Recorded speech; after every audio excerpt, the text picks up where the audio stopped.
त्याच्यामध्ये त्याच्याच कलर सारखा एखादा पदार्थ ऍड करतात जेणेकरून आपल्या उघड्या डोळ्याला दिसणारच नाही. आता शेंगदाण्यामध्ये पांढरे कडे कधी क्वचित असतात पण जास्त कोणती भेसळ दिसते त्याच्यासारख्याच कलरचे खडे, कारण ते ओळखून नाहीये. आणि दुधामध्ये पाणी टाकतात ते तर कॉमनच आहे. परत तुपामध्ये डालडा ऍड करून देतात.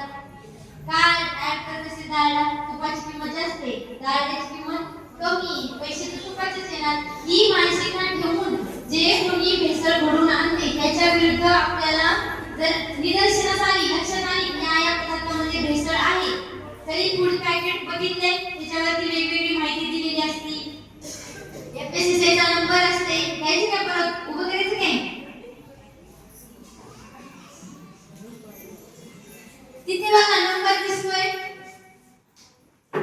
वेबसाईट पण आहे एफएसएसआयची ज्याच्यावर आपण अन्न भेसळच्या विरुद्ध कारवाई करू शकतो किंवा कंप्लेंट्स देऊ शकतो. ठीक आहे, कधी कोणी दिले का एखादा फूड प्रोडक्ट तुम्हाला खराब आला किंवा एखादं जसं पाहिजे तसं प्रोडक्ट नव्हतं त्याची कंप्लेंट केली? कोणीतरी केली का एवढ्या जणांमधून? करायला पाहिजे की नाही? आपण आज 5 रुपयाचं जरी पॅकेट असलं तरी पैसे द्यायला पाहिजे. ह्या सगळ्या गोष्टी लक्षात घ्यायच्या. आपण एक जागरूक कस्टमर म्हणून वागायला पाहिजे जे काही खातोय, कारण जे शरीरामध्ये चाललंय ते आपल्या शरीराला जर एवढं जास्त इफेक्ट करणार असेल तर जे काही खाणार आहे ते चांगलं बघूनच खायचं, हो की नाही?